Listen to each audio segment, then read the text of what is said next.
Thank you, Justin, so much for this opportunity. I love this leadoff position in the lineup. I'm really comfortable with it. I want to thank a few specific people quickly because I'm big with the term Shaktipat. It's a Sanskrit word that stands for the transfer of energy. The transfer of energy. So I can feel your energy. And Jocelyn, thank you so much. Hayes, thank you so much. Dave and Mike, and thank you forever for everything you've done for all of us. Danny, thank you for your support and love. Kelly, thank you forever for showing us the art of not panicking.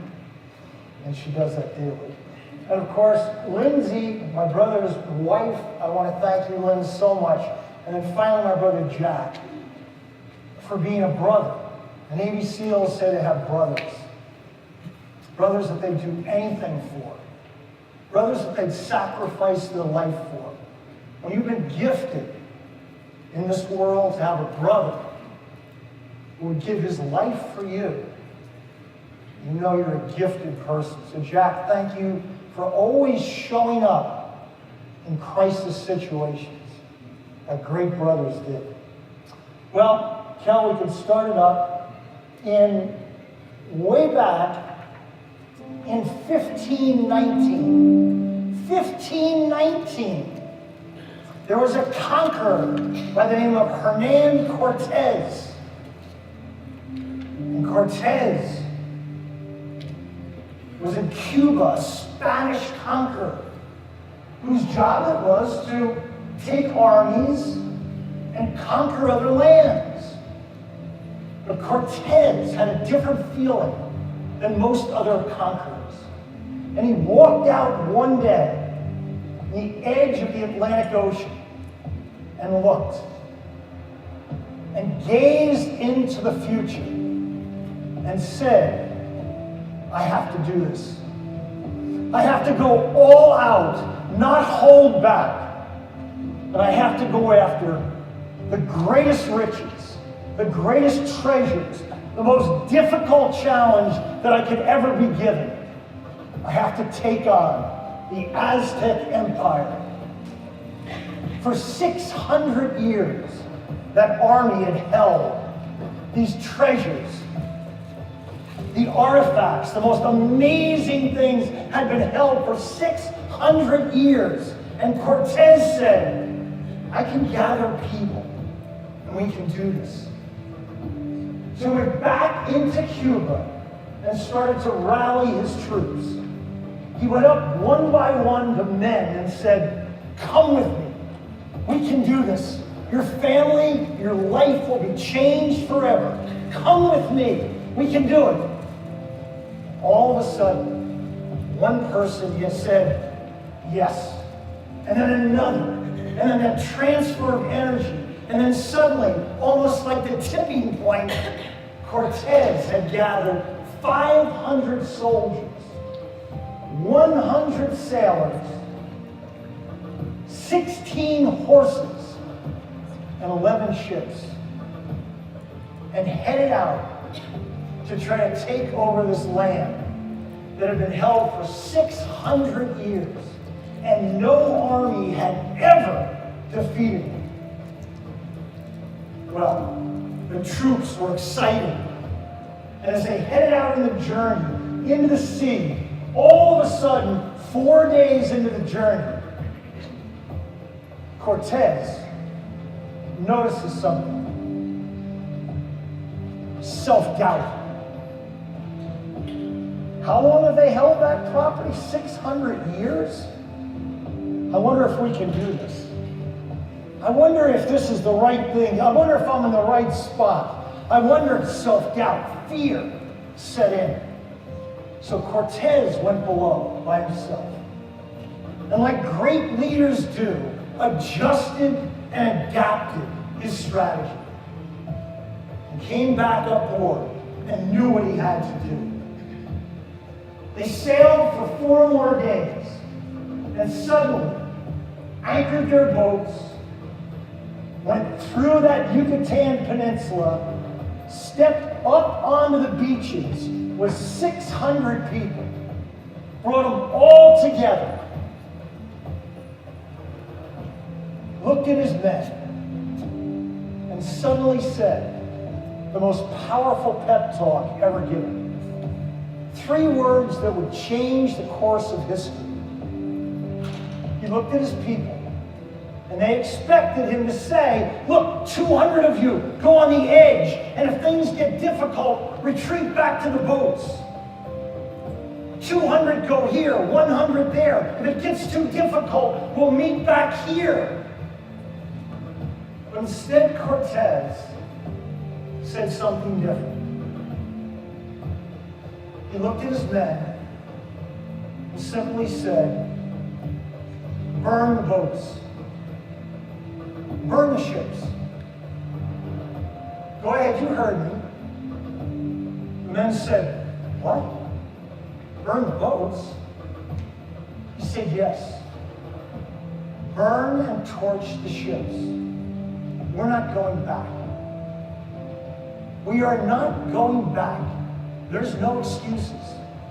We have 2 choices, not many options: win or die. Burn the boats. Well, the men looked at each other and all of a sudden started to feel something that they hadn't felt before. Started to feel that momentum, that energy shift in perception, that they only had one choice. And on that day, 600 soldiers and 12 horses did the impossible. For 600 years, no one had done what they did that day. They defeated that Aztec army. Burn the boats. Let go of your excuses. Release all that's behind you and move forward. Fully. Burn the boats.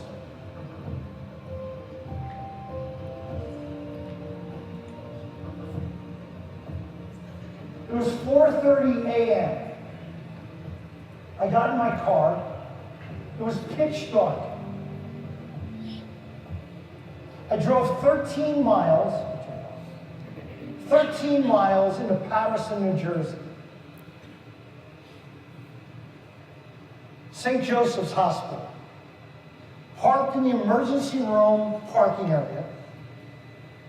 Got out of my car, shaking. My stomach was in knots and felt like vomiting. I walked in the emergency room door, walked up to the elevator, and pushed the button that said 5th floor, pediatric intensive care unit. In the elevator, I closed my eyes and tried to understand why this nightmare had occurred. I remembered 3 days before being in my classroom and writing on the board, character, the ability to persist against constant opposition. The 9th graders looked up, not really understanding what I meant. I said, it's the ability to keep going, the ability to persist, show perseverance when you feel like giving up. It's that dogged determination. It's relentless resilience when you feel like throwing the towel in. And all of a sudden, my principal raced to the door and said, Jim, hurry. Your kids have been in a car accident with your wife. And we raced to the door and sprinted down the hall and raced to Paul's car and raced to the scene, and there it was. 2 cars collided. In the back seat was my son, being carried out on a stretcher with his eyes closed, shaking. And my 2-year-old daughter was being held on the side, shaking as well. I sat in that elevator with my eyes closed, wondering what had happened. Why on one day had my life changed? and why suddenly my life would never be the same. I got out of the elevator and walked up and put my hand on the door. I knew one thing. I had no choice but to burn the boats. Burn the boats. You have a choice. You have 2 children and you're dead. My daughter Allie sustained spinal stroke. She became paralyzed at age 2, developed pneumonia in the next 2 days, and she'd be in that room. My son would be next to her, his brain bleeding, traumatic head injury, near death. There were 8 children in that room. 2 were mine. 2 near death. Burn the boats. Burn the boats because of one thing. The same thing the SEALs say every day. I would do that because his life's at stake. And he would do the same for me. All out effort. Burn the boats or your children die. Isn't it amazing what's inside of us? Isn't it amazing that there's still a Superman and Superwoman that can come out when it's all about others? When we release this thought that it's me, me, me, and make life all about others and what we can do. Burn the boats. One time in your life, and I know in this room, many of you have had the opportunity to be in that situation, where you simply decide to go all out. All out. One life, one opportunity for you to become the best version of yourself. One time. Why hold back?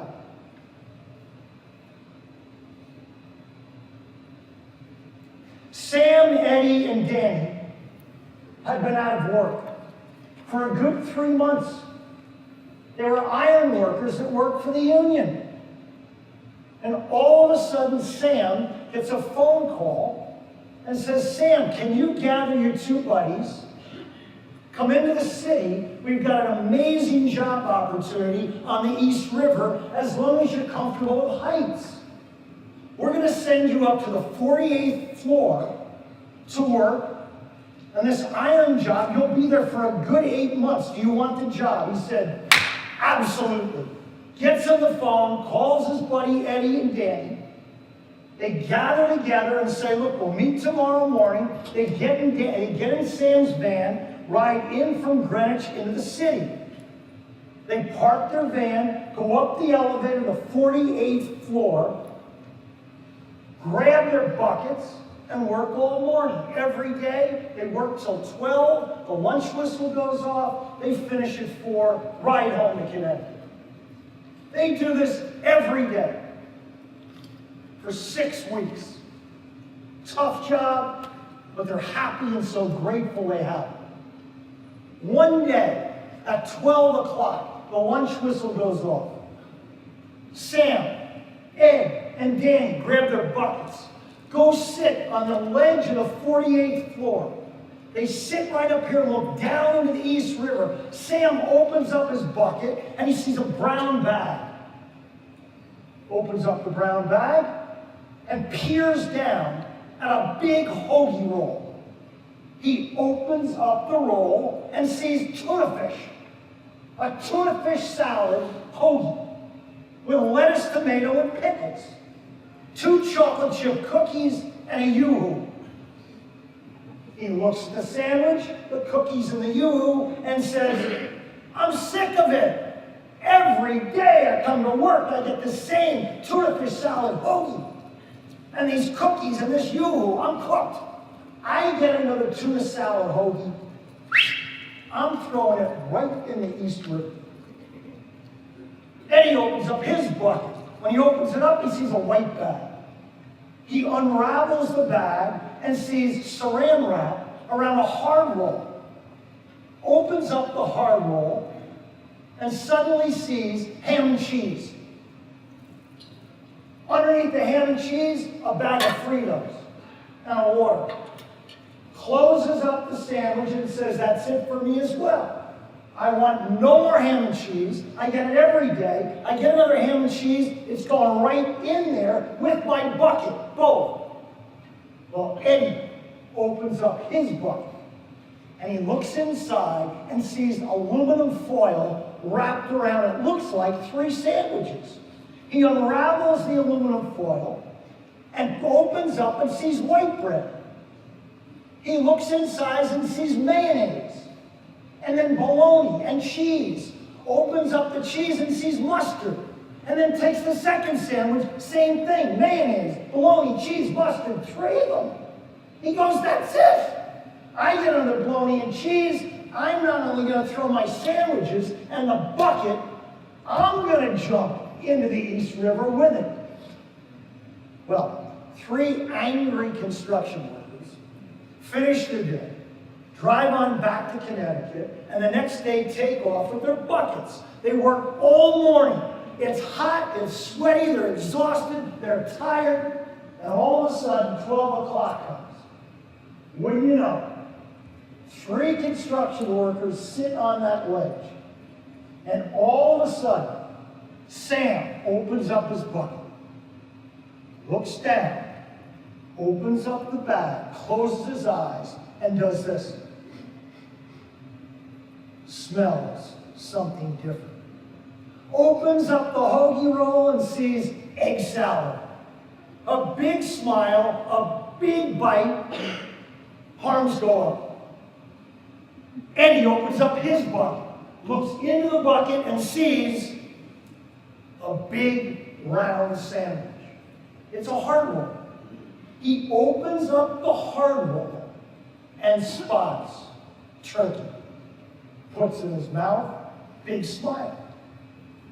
Well, Danny opens up his bucket, looks down and sees aluminum foil around 3 sandwiches, opens up the aluminum foil, lifts up the bread and sees mayonnaise, looks down and sees bologna, looks down and sees cheese and mustard on all 3 sandwiches, closes up the bucket, stands up on the ledge of the 48th floor and jumps right into the East River. Sam and Eddie jump up. They go, I can't believe it. Sam goes, that's the most amazing thing I've ever seen. Eddie says, do you want to know what's amazing? I said, what? He makes his own sandwiches.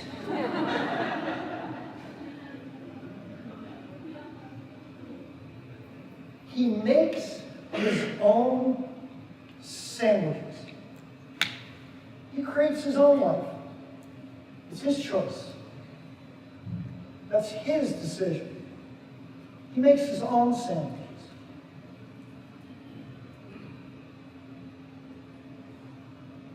After 16 days, my son Jake came out of his coma. He had the use of one arm and an IQ of 75 with borderline mental retardation. He had the inability to eat or walk, and we're starting at ground zero. My daughter Allie, age 2, would become paralyzed from the chest end. The prognosis was not good. Allie was to spend most of the day in standing braces to try to prevent the possibility of osteoporosis. Her breathing was very shallow, and really her voice was hard to hear. Maybe one day she would swing gait down the street with her 2 braces. She was 2. Jake, prognosis not good.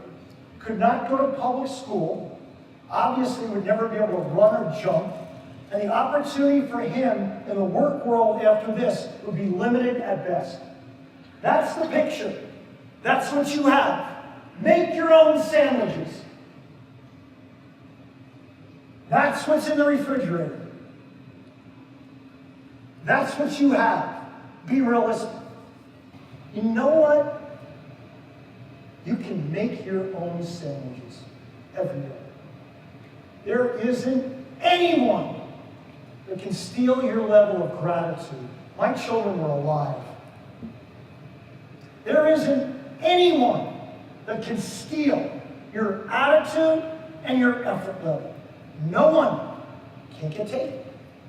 There isn't anyone that can stop your creativity. You come up with a lot of new things and ways to do it. There is no one that can stop you today from basically being the best person that you can be. No one. Even when times look like it's impossible, you can wake up with a different perception on things. Was this accident an obstacle or an opportunity? Was there some gift hidden behind what looked to be a tragedy? All realism, all logical thinking would say miracles are impossible. All logical thinking would say in your life that maybe you're stuck, that maybe just now the opportunities that you dreamed of are over. Maybe there's a little voice in your head that says, just not me. Not now. But you make your own sandwiches. You do.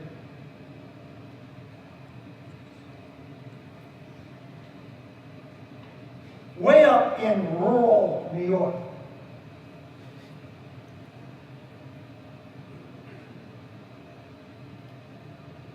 a young boy at age 9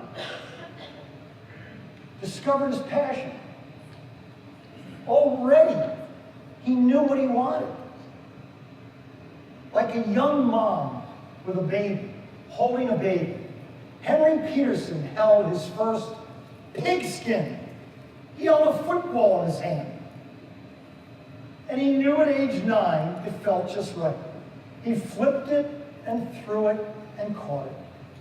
And every morning he'd wake up and run to his football. This is back in the 20s, and it happens to be a true story. Well, Henry, every day, would take his football to school, run home at 3 o'clock, and the beauty of his life was that his dad had a job that ended at 3 o'clock. And so Henry would race down the street, run into his yard, and his pop would be waiting for him in the backyard, and they would go into their daily practice session. His dad would hold footballs, and Henry would kick imaginary field goals. His dad would throw balls on the ground. Henry would get the fumbles, take off with a touchdown. His dad would announce the games, and they'd walk in arm in arm. What a gift. The two of them had a bond that was one that only could be felt in the heart. Every single day, Henry and his dad gathered. Now, in every good story that you've ever heard, there has to be an obstacle. There has to be a challenge. What are heroes? Heroes are people that have an obstacle, and they overcome it. The bigger the obstacle, the bigger the hero. Well, Henry Peterson happens to be the smallest kid in his class. Bad sport for the smallest kid in the class. I'm going to play football. Henry, you're only this big. Not a good idea. But when your heart tells you you love something, when you believe in here you can do something, you gravitate that way and let the universe play its hand. Henry went on, true story, to that high school up in rural New York and played high school football. But as the stories go, Henry never got into a game his freshman, sophomore, or junior year. But, as you can imagine, every single game, not once in a while, not when I can get there, every single game, down in the right-hand corner, on the first row, was a man sitting there. And every single game, at the end of the game, Henry and his dad would conclude with a little bomb. Henry would run off, and he'd go, And all of a sudden from the stands, you'd hear, and a fist would go up. That was Henry and his dad. Every game. Every game. Henry's senior year, true story, got into 2 games and carried the ball 3 times. The smallest kid on the team, scout team player, never played, but every game, dad in the stands. Henry Peterson, true story, applied and got into Columbia University and went to Columbia. And unfortunately, Columbia, led by great, renowned coach Lou Little, had one of the top collegiate teams in the country. Henry was a small, but Henry Peterson still had that love for football. And Henry went out for that team. And of 121 boys that tried out for that team, the great Lou Little stood up in the stanchions and saw a little boy in the corner who had relentless determination, who wouldn't stop when others did, a boy who could help their scout team, and whose energy would be prominent for that Columbia team. He picked Henry Peterson, true story, and Henry became a scout team player. Henry held the bags for Columbia. He was the first one on the field. Henry was always the one you could count on, but never ever could imagine getting into a game. Well, every game at Columbia,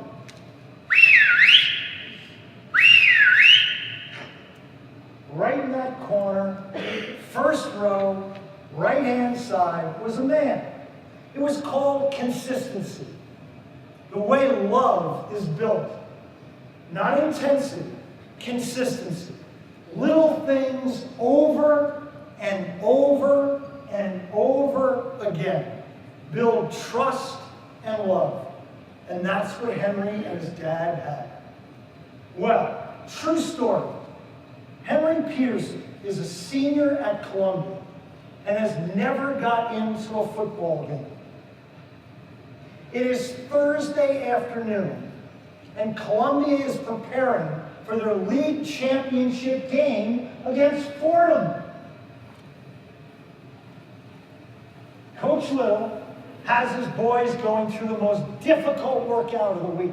Hey, come on, you gotta go push her. We got a chance right here, we can do it. This is the league championship. And Henry's holding the bags. When all of a sudden, in the training room, there's a phone call. Trainer McElroy picks up the phone and says, "No, ma'am, we cannot stop practice. This is the biggest game of the year. Coach Little would never allow it. No, ma'am." "Oh, I'm sorry, ma'am. Absolutely. I had no idea." He puts down the phone and whistles out to Coach. "Coach Little, you've got to send Henry in quick. There's a problem." "What?" Henry Peterson jogs off the field, goes to the phone, picks it up, and suddenly his mom tells him that his dad has died of a massive heart attack that morning. That Henry needs to come home immediately, get on the train, and do the most difficult thing that anyone can do: bury his dad. Henry slowly walks back out to practice, and Coach Little sees that Henry is distraught, runs over, gives Henry a hug, and says, "What happened?" He tells him that his dad has died. And Coach Little says he wants him to go home, take care of his mom, and they're going to win that game for Henry. They're going to win that championship for Henry and his dad. And then he whispers something in his ear. Henry Peterson shuffles in, packs his bags, gets on that train, and goes up to Schenectady to bury his dad. The team gets together and rally together and say, "We're going to do this. We're going to do this for Henry. We're going to do it for his dad. We've got to do this." And all of a sudden, it's Saturday morning, and the teams are ready to play, and Coach Little is in his office, and as he always does, he's scripting the first 10 plays. No matter what happens, he stays with those 10 plays and makes the other team adapt to him. And he's writing down that 8th play. And all of a sudden, there's a knock on the door. Coach Little looks up. Can't believe it. Henry Peterson walks in that door. Walks in the door and looks at Coach Little in the eye. And says, Coach, remember when I left yesterday? You whispered in my ear. You told me something. Do you remember what you said to me? Coach Little said, yes. You said you'd do anything for me. Anything. So, Coach, I need to start in today's game. I know I've never played. I know I've never been on a real game. But I need to start in this game. Coach Little did what we did. He left the logic. He left realism. And he let his heart lead the way. He told Henry to go get changed. He called his assistants and said, guys, I'm going to give Henry his dream. I'm going to give him 3 plays. I'll let him start, and then we'll put Lionel back in, our All-American, and we'll go on and finish this game. I have to do it. Well, on that day, early in November, in 1929, Henry Peterson ran out as a starting right halfback for Columbia University. He was 5'2", 126 pounds, and had no right being out there. All the reporters looked around, looked at each other, and said, why? Why would you do this? And as always, Henry was there for the first play. And Little had scripted the first play. 31 blast. Give the ball to the fullback, send him up the A-gap, send a message to Georgetown, we're coming after him. And they did it. Henry's job was simple. Just shield off the defensive end. Just don't let the kid follow up and make a play. Just shield him. You don't have to hit him hard, Henry. Just do the little things. Henry Peterson took his stance at right halfback. The ball was snapped. And then Henry took off like a dart after that end. He put his face in the stern and pancaked that defensive end. Coach Little looked back at McElroy and said, did you see what Henry did? He said, I can't believe it. The second play was easy. 48 blasts. Henry's job, just fire through the A-gap and see if he can get a hit on that middle linebacker. Blue, 27. Blue, 27. Set, hut. Quarterback opened up, gave the ball to the right half. But Henry went through that A-gap like a rocket ship. Went after that linebacker, put him on his back, and then went after the other linebacker and put him on his back. The coach said, I can't believe it. It was 3rd and 2, a true story. It was Henry's last play, his last chance. And the scripted play said 32 bullet. 32 bullet and get the first. But you and I do things that we shouldn't always do. Sometimes we let our hearts lead the way. And so Coach Little yelled out to his quarterback, Jack Johnson, Jackie, run 28 sweep. Give Henry one try. Well, It's a true story. Jackie took the ball from center, reverse pivoted, and flipped the ball to little Henry Peterson. He took 2 steps towards that edge. And wouldn't you know it, there was a C-gap stunt by that outside linebacker. And he put his head right in Henry's chest. But Henry Peterson took his right forearm and piled back that linebacker. He took a run towards that edge and felt himself being horse-collared from the defensive end, but Henry escaped the horse collar. And then he started to run upfield. And he ran over not 1 tackler, not 2, but then 3 and 4. And then suddenly someone jumped on Henry's back. And Henry continued to run 16 more yards. Henry ran for 52 yards on a first down. And All-American right halfback Lionel Jones went to run in to replace Henry. And Lou Little grabbed him and said, "Son, sit down." Henry Peterson never left the game. Never left. He never came out. He stayed in the entire game.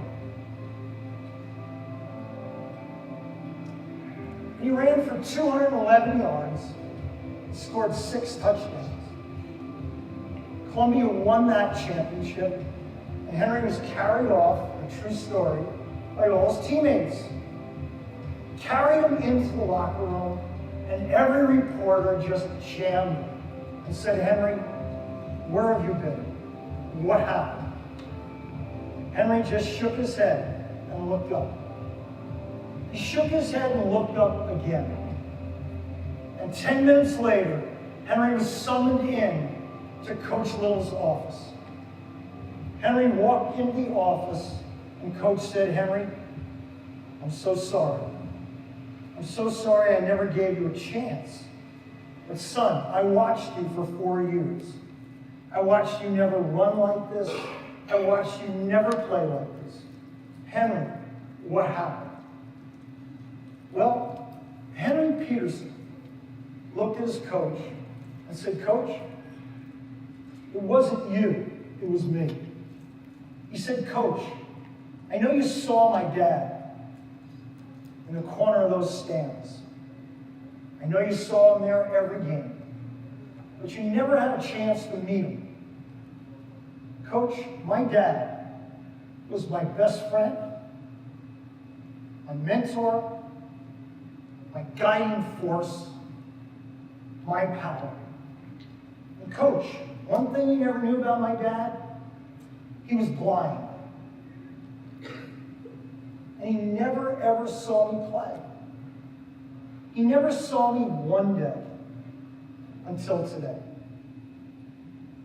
And Coach, my strength came from giving to my dad. He gave to me. Coach, the power of love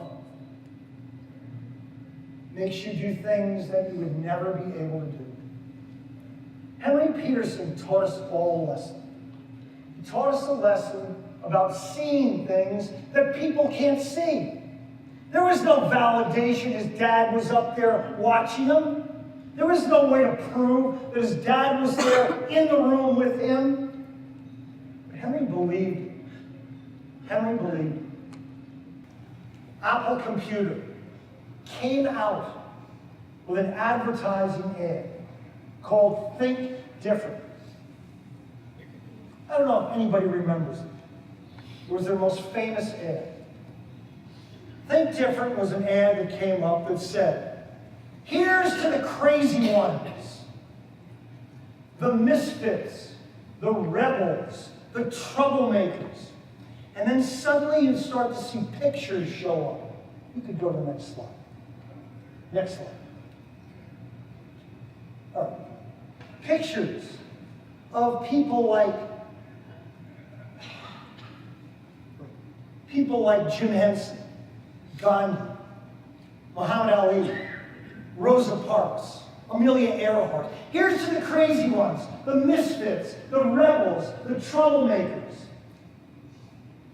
the round pegs in the square holes, the ones who see things different. They're not fond of rules, and they have no respect for the status quo. You can quote them, disagree with them, glorify or vilify them. The only thing you can't do is ignore them, because they change things. They move the human race forward. And as some see them as the crazy ones, Apple said, we see them as genius. Because the ones who are crazy enough to believe they can change the world are the ones who do. Here's to the crazy ones in this room. The ones who see things different. The ones who see things that no one else has ever seen. My 2 children, and we'll backtrack one. My daughter Allie, age 2, was told probably won't be able to hear her speak. Her anxiety level will be low, and maybe one day she'll stand in her standing braces.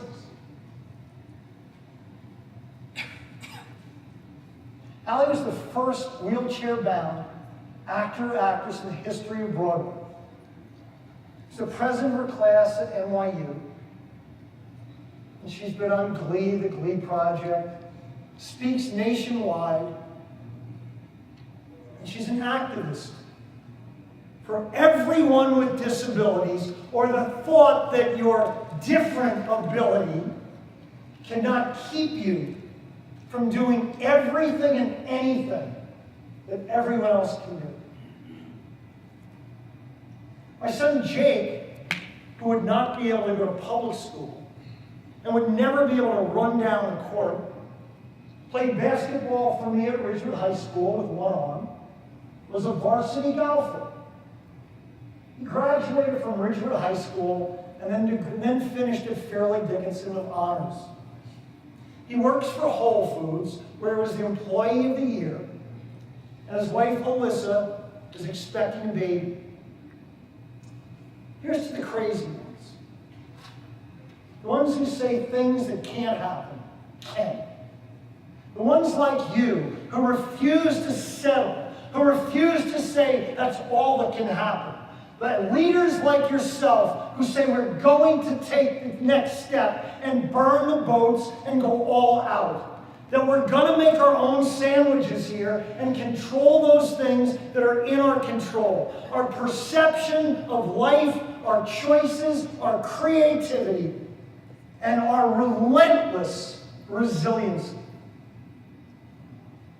And then finally, people like you, who see things differently. You and I have one life, I think, maybe more. You and I have a choice every day to wake up and choose to become the best version of yourself. It's not that easy. You know it. Life is tough. It's a series of challenges. But as I look around this room, I can feel the energy, feel the strength, feel the compassion. In finale, and I think I might have one more, sorry. One more. We finished yesterday anyways. Way back in 1931, I'll be right on, a daredevil by the name of Charles Blondin said, "Come to Niagara Falls. I will show you the most amazing feat ever done." And the great Pierre showed up at Niagara Falls. Everyone came to see what this crazy man would do. There was a high wire across the falls. And all of a sudden, the great Pierre walked out and stepped on the high wire. People couldn't believe it. He was risking his life. And he took 2 steps out and then backtracked and walked around his trailer and came out with a wheelbarrow filled with bricks. True story. And he started to push the wheelbarrow across a highway. And he went all the way across, and the crowd went crazy. The reporters jammed him and said, "Pierre, how did you practice this? How did you feel? How afraid were you? How could you possibly?" And then one reporter raised his hand and said, "Pierre, could you do that again?" And Pierre said, "Oh, I've been waiting for that question." "Could you do that again?" was the question. "Yes, sir." He said, "What do you believe?" He said, "I believe you could." Pierre took the bricks, emptied them out, and said, "Great, if you believe I can, get in the wheelbarrow, we're going back." Actions speak louder than words. If you feel inspiration, if you feel something in your heart, get in the wheelbarrow. Get in. And make your life a life driven by leaving this earth a better place because you were here. And thank you so much. Can't express to you how deeply blessed I feel to have this opportunity. Thank you, Justin, so much, and thank you guys for listening.